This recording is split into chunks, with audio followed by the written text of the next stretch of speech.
شهر رمضان الذي أنزل فيه القرآن هدى للناس وبينات من الهدى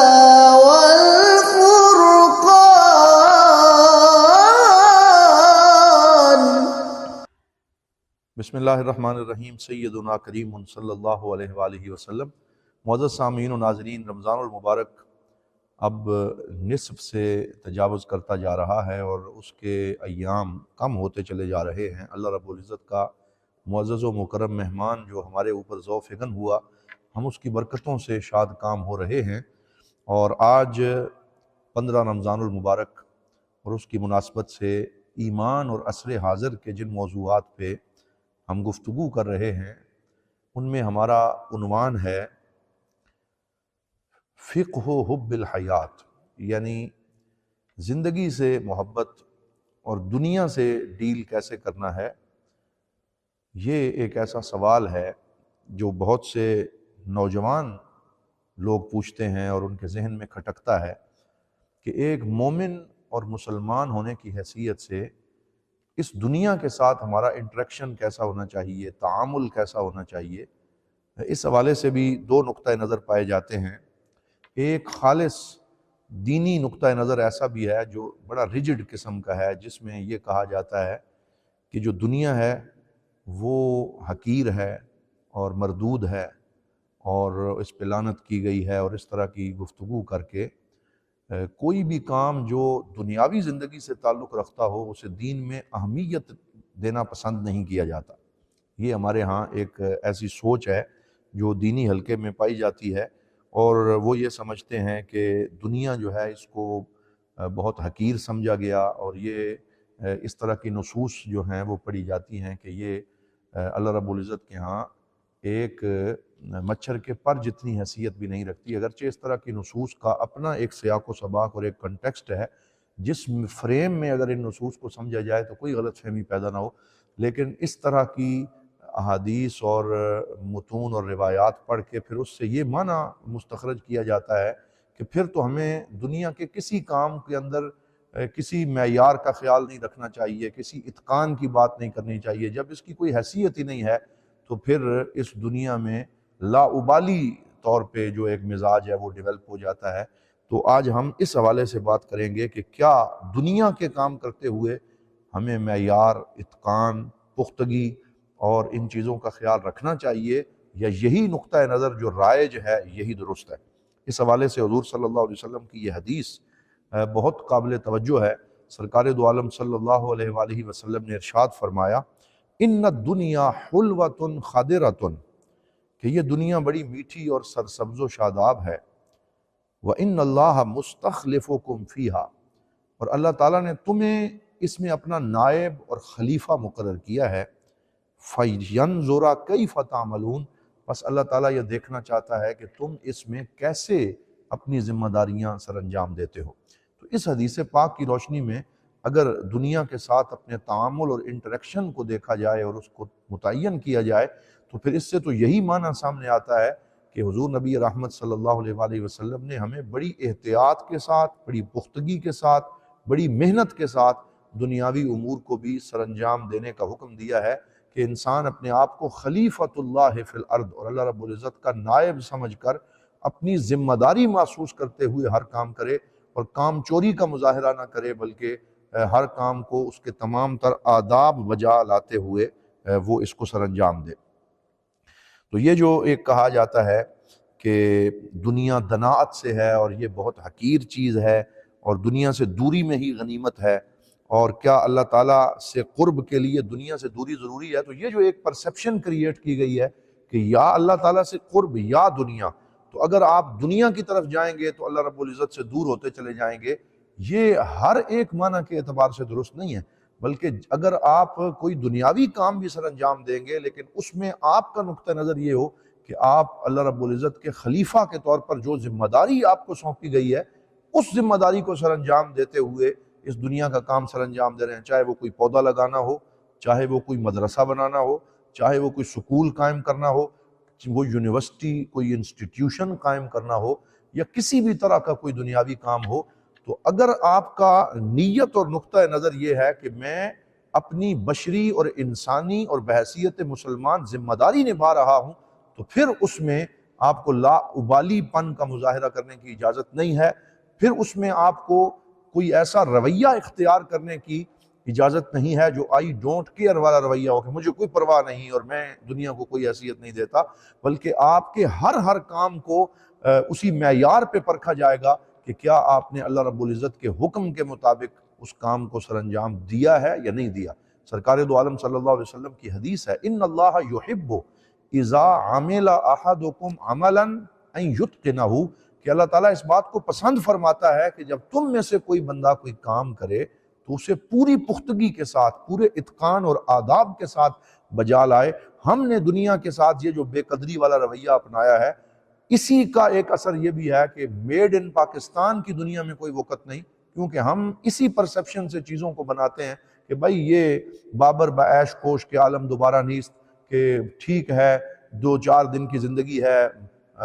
مستی کر لو اور اس کو موج کرتے ہوئے گزار لو، اور کسی کام میں پوری توجہ دینے کی ضرورت نہیں، 2 نمبری ہے، ملاوٹ ہے، معیار سے گری ہوئی چیزیں ہیں۔ جبکہ وہ لوگ جو مسلمان نہیں ہیں، جاپان کے اندر جو چیز وہ بناتے ہیں جس پہ میڈ ان جاپان لکھا ہوا ہوتا ہے یا میڈ ان جرمنی لکھا ہوا ہوتا ہے، ان کے اتقان اور پختگی کی وجہ سے مسلمان بھی وہ چیزیں خریدنے پہ مجبور ہے، کیونکہ انہوں نے یہ نہیں دیکھا کہ ہم اس کو 4 دن کے لیے بنا رہے ہیں، بلکہ جس چیز کو بنایا اپنی ہیومن رسپانسبلٹی اور بشری ذمہ داری کو پوری طرح محسوس کرتے ہوئے وقت کی قدر کی، معیار کی قدر کی، اور کوالٹی کے اوپر کوئی کمپرومائز نہیں کیا۔ اور یہ کام تو اللہ تعالیٰ نے مسلمان کو کرنے کا حکم دیا تھا، لیکن افسوس کہ ہم نے دین کے نام پہ ایسے تصورات کو ہوا دی کہ نہیں جی یہ تو دنیا ہے اور دنیا حقیر ہے، اس کی کوئی حیثیت نہیں، اور ہم نے معیار پہ کمپرومائز کر دیا اور ہر چیز کو بنانے کے اندر 2 نمبری کر دی۔ من غش فلیس منا جیسے اصول کو ہم نے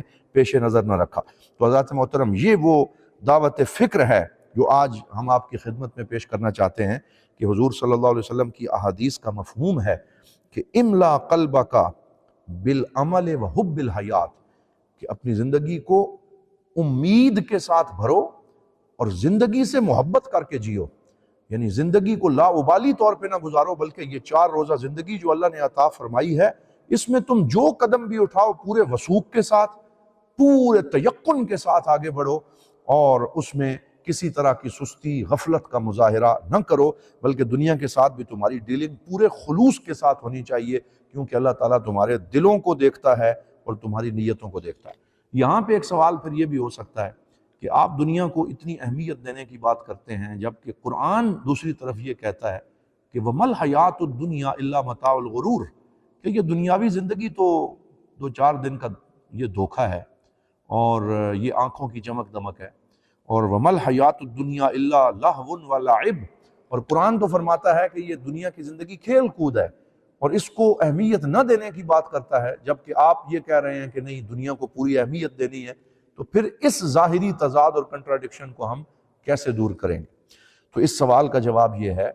کہ حضرات محترم، قرآن نے جب صرف دنیا کا نام لے کے کوئی آیت میں ذکر کیا ہے وہ الگ مفہوم ہے، اور جب الحیات الدنیا کے ساتھ بیان کیا ہے تو وہ الگ مفہوم ہے۔ جہاں بھی قرآن نے صرف الدنیا کے لفظ کو استعمال کیا ہے تو اس میں پوری توجہ، پوری محنت کے ساتھ کام کرنے کا حکم دیا ہے۔ مثال کے طور پر جب یہ فرمایا ربنا آتنا فی الدنیا حسنہ وفی الآخرۃ حسنہ، تو یہاں فرمایا کہ مجھ سے یہ مانگو اے اللہ ہمیں دنیا بھی اچھی عطا فرما اور آخرت بھی اچھی عطا فرما، تو یہاں تو باقاعدہ اچھی دنیا مانگنے کا حکم دیا جا رہا ہے،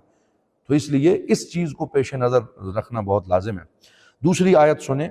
فَآتَاهُمُ اللَّهُ ثَوَابَ الدُّنْيَا وَحُسْنَ ثَوَابِ الْآخِرَةِ، کہ جو اللہ کے بندے ہیں اللہ تعالیٰ انہیں دنیا کی بہتری بھی عطا فرماتا ہے اور آخرت کی بہتری بھی عطا فرماتا ہے۔ تیسری آیت فرمایا وَلَا تَنْسَ نَصِيبَكَ مِنَ الدُّنْيَا وَأَحْسِن كَمَا أَحْسَنَ اللَّهُ إِلَيْكَ، کہ اے بندے اس دنیا میں رہتے ہوئے دنیاوی جو تمہارا حصہ ہے اسے بھول نہ جاؤ، اسے بھی انجوائے کرو، اسے بھی حاصل کرو، اور لوگوں کے ساتھ اچھا سلوک کرو جیسے اللہ نے تمہارے ساتھ اچھا سلوک کیا ہے۔ تو یہ ایک اصول ہے کہ قرآن نے جب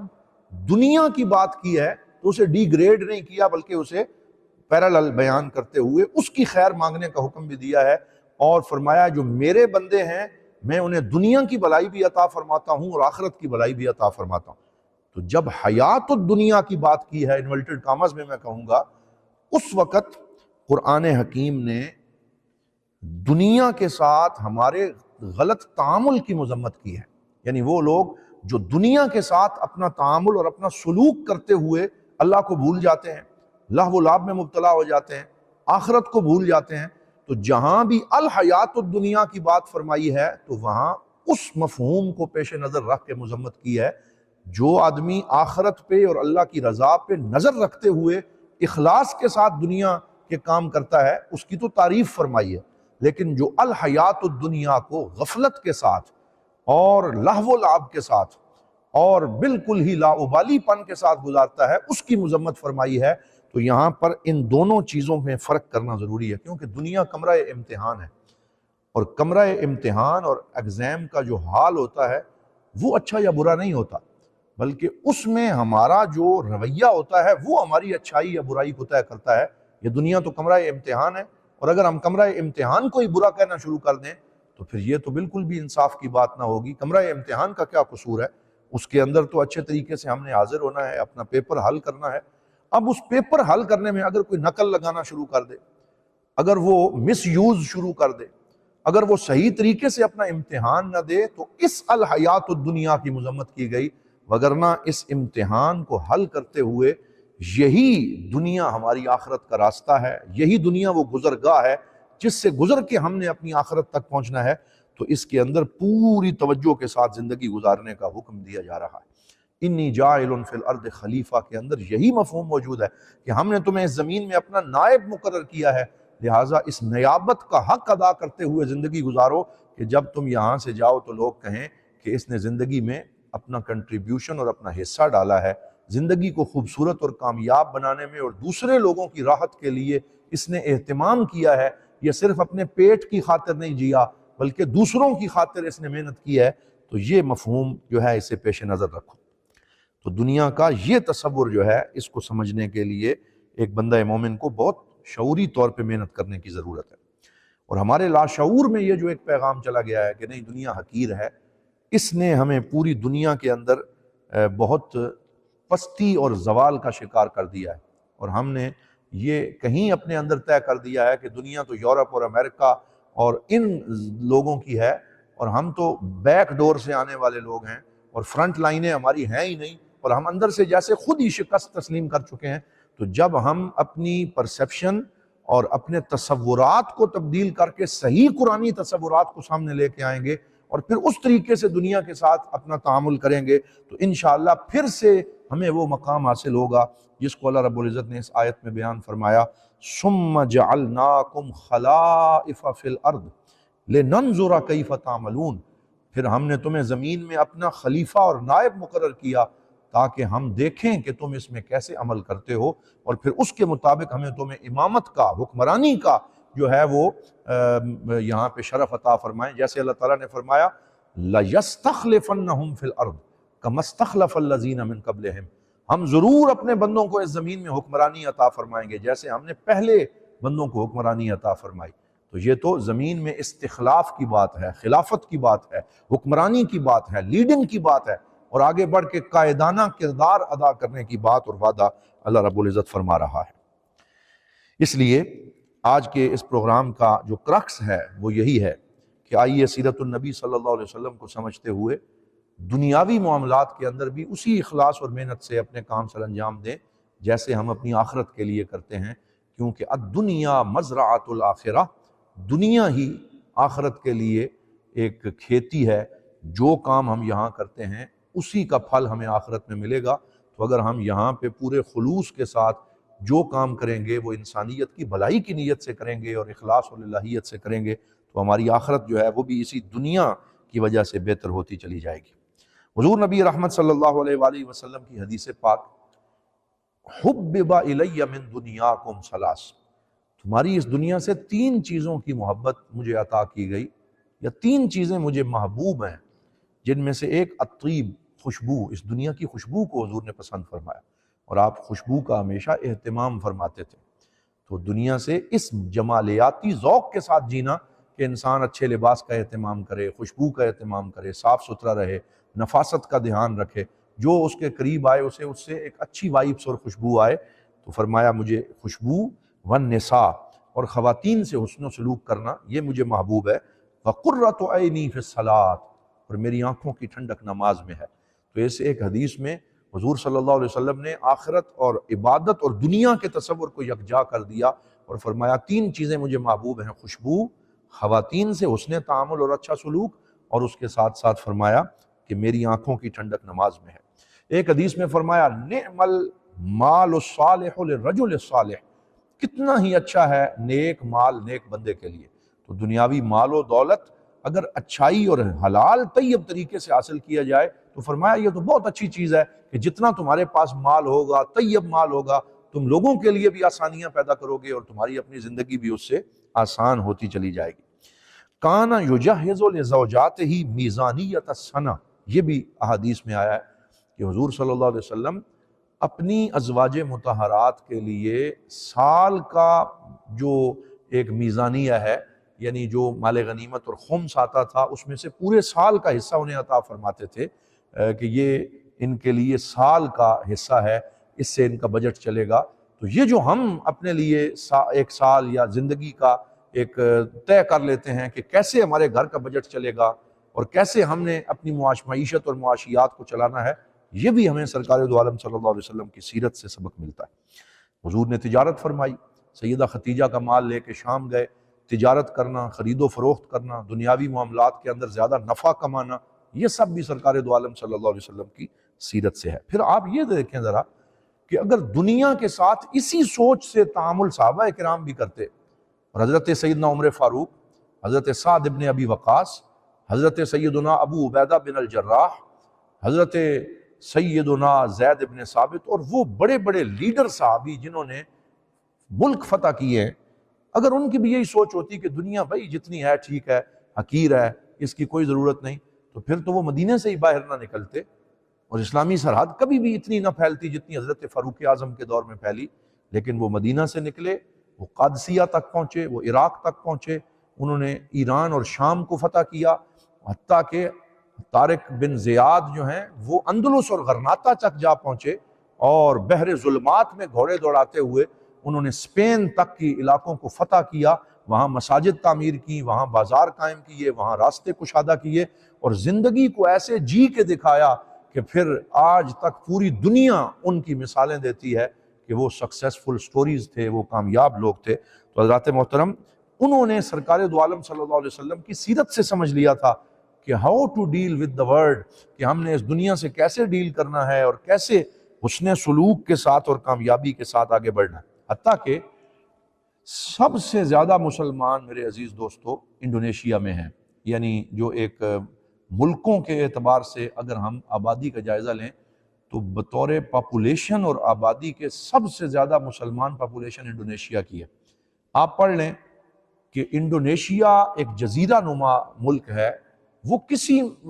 فاتح کی وجہ سے تلوار کے زور پہ فتح نہیں ہوا۔ وہاں اسلام کیسے داخل ہوا؟ عرب تاجر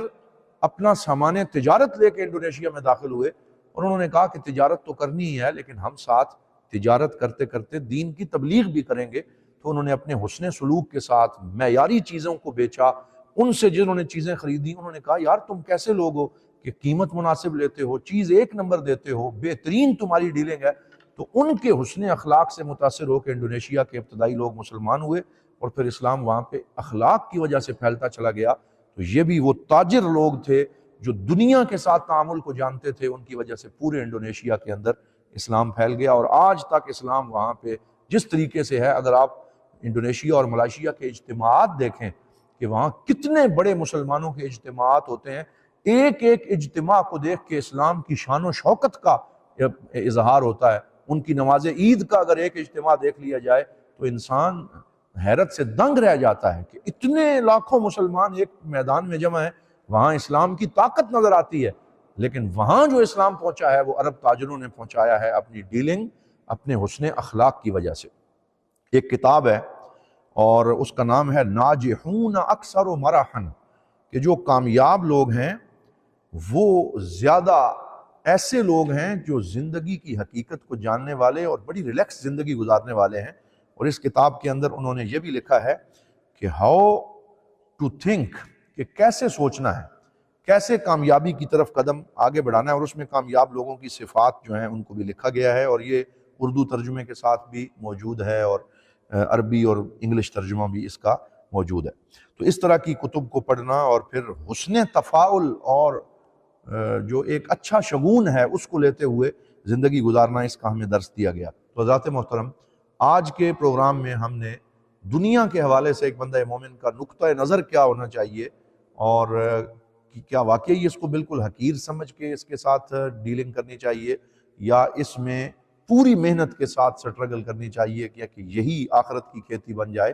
تو اس کو ہم نے سمجھنے کی کوشش کی۔ دعا ہے اللہ تعالی ہمیں اس پہ عمل کی توفیق عطا فرمائے۔ ربنا آتنا فی الدنیا حسنہ وفی الآخرۃ حسنہ وقنا عذاب النار وادخلنا الجنۃ مع الابرار یا عزیز و یا غفار یا ارحم الراحمین۔ والسلام علیکم ورحمۃ اللہ وبرکاتہ۔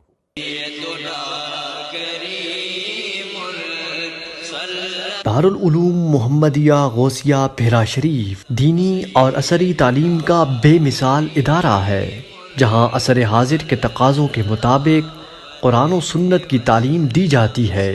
اور ہر سال ہزاروں طلباء و طالبات زیور تعلیم سے آراستہ ہو رہے ہیں۔ رمضان المبارک کے بابرکت لمحات میں زکوٰۃ و صدقات اور مالی تعاون